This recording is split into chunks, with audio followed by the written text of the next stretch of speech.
Assalamualaikum warahmatullahi wabarakatuh. Nama saya Muhammad Fazal Fadil. Di sini saya akan menjelaskan alat instrumentasi klinik yaitu spektrofotometer UV vis.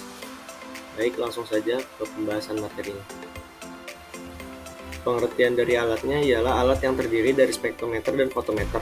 Nah, spektrometer ini ialah menghasilkan sinar dari spektrum dan panjang gelombang tertentu, sedangkan fotometer adalah alat pengukur intensitas cahaya yang ditransmisikan. Analisis spektrofotometri UV vis merupakan analisis kimia yang didasarkan pada pengukuran intensitas warna larutan yang akan ditentukan konsentrasinya dibandingkan dengan larutan standar. Spektrometri UV vis mengukur serapan cahaya di daerah ultraviolet 200 sampai 400 nm dan sinar tampak 400 sampai 800 nm oleh suatu senyawa. Prinsip dari alatnya sendiri yaitu interaksi yang terjadi antara energi yang berupa sinar monokromatis dari sumber sinar dengan materi yang berupa molekul. Besar energi yang diserap tertentu dan menyebabkan elektron tereksitasi dari ground state keadaan tereksitasi yang memiliki energi lebih tinggi. Jenis-jenisnya itu ada dua. Yang pertama single beam. Cahaya hanya melewati satu arah sehingga nilai yang diperoleh hanya nilai absorbansi dari larutan yang dimasukkan. Pengukuran belangko harus dilakukan terlebih dahulu sebelum pengukuran sampel. Yang kedua yaitu double beam. Cahaya melewati dua arah karena ada chopper yang akan membagi sinar menjadi dua, di mana satu melewati belangko dan satu melewati larutan, sehingga nilai absorbansi larutannya telah mengalami pengurangan terhadap nilai absorbansi belangko. Bagian-bagian dari alat spektrofotometer UV vis yang pertama yaitu sumber cahaya, yaitu ada lampu tungsten digunakan untuk mengukur sampel pada daerah tampak. Bentuknya mirip dengan bola lampu pijar biasa. Panjang gelombangnya yaitu 350 sampai 2200 nm, memiliki waktu 1000 jam pemakaian dan spektrum radiasinya lengkung.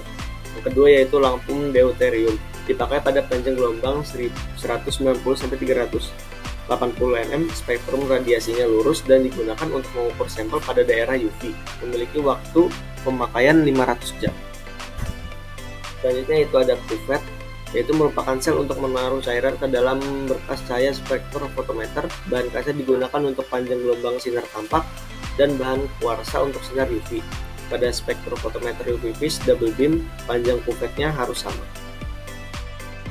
Yang selanjutnya yaitu monokromator, adalah alat untuk memecah cahaya polikromatis menjadi cahaya monokromatis dengan komponen panjang gelombang tertentu. Bagian-bagian monokromator sendiri yaitu yang pertama ada prisma untuk mendispersikan radiasi elektromagnetik supaya didapatkan resolusi yang baik dari radiasi polikromatis. Yang kedua ada grating untuk meratakan dispersi sinar dengan pendispersi yang sama agar hasil dispersi lebih baik. Yang ketiga yaitu celah optis untuk mengarahkan sinar monokromatis yang diharapkan dari sumber radiasi. Yang terakhir yaitu filter untuk menyerap warna komplementer agar cahaya yang diteruskan merupakan cahaya berwarna dengan panjang gelombang yang dipilih. Yang selanjutnya itu ada detektor, yaitu berfungsi menyerap sinar cahaya, mengenai dan mengubahnya menjadi suatu besaran yang dapat diukur. Detektor yang digunakan pada spektrofotometer UV vis berupa alat fotolistrik. Yang selanjutnya yaitu recorder, berfungsi membaca dan memperagakan besarnya isyarat listrik dalam bentuk persen baik transmitan maupun absorbansi. Cara penggunaan alatnya sendiri yaitu yang pertama hubungan kabel ke sumber listrik lalu tekan tombol on. Yang kedua tunggu 20-30 menit agar spektrofotometer terkalibrasi. Yang ketiga setelah 20 menit tentukan panjang gelombang dengan menekan tombol go to. Yang keempat masukkan cuvette dan tekan zero lalu tekan tombol basic untuk menampilkan hasil dari absorbansi. Yang kelima tekan tombol tes agar spektrofotometer UV vis membaca cahaya absorbansi. Yang keenam keluarkan larutan belangko dan bilas. Jika akan menggunakan konsentrasi yang lain dengan aquades. Yang ketujuh lalu masukkan sampel ke dalam cuvette. Yang ke-8 masukkan cuvette dalam spektrofotometer UV vis dan tekan tombol tes untuk menampilkan hasil. Dan yang terakhir yaitu setelah selesai matikan spektrofotometer.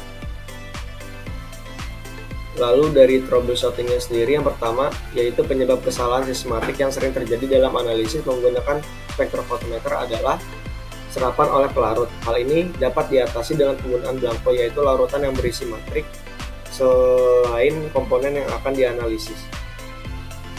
Yang kedua yaitu serapan oleh cuvette. Cuvette yang biasa digunakan dari bahan gelas atau kuarsa. Serapan oleh cuvette ini diatasi dengan penggunaan jenis, ukuran, dan bahan cuvette yang sama untuk tempat belangko dan sampel. Yang ketiga yaitu kesalahan fotometrik. Nah, hal ini adalah normal pada pengukuran dengan absorbansi yang sangat rendah atau sangat tinggi. Hal ini dapat diatur dengan pengaturan konsentrasi sesuai dengan kisaran sensitivitas dari alat yang digunakan melalui pengenceran atau pemekatan. dari kalibrasinya sendiri, yaitu proses penting yang dilakukan untuk melihat kinerja alat dalam melakukan pengukuran alat dilihat dari sinyal atau respon yang diberikan. Proses kalibrasi ini dilakukan dengan mengukur larutan kalibrator atau standar larutan yang memiliki konsentrasi yang tetap dalam metrik sesuai sampel untuk membuat kurva kalibrasi. Tujuan dari kurva kalibrasi adalah untuk melihat hubungan antara konsentrasi analit dengan sinyal atau respon, atau absorbansi atau transmitan atau intensitas yang terukur pada alat. Hubungan ini bisa terlihat dalam kurva yang terbentuk linear atau non-linear. Ini adalah contoh hasil data dari alat spektrofotometer UV-Vis.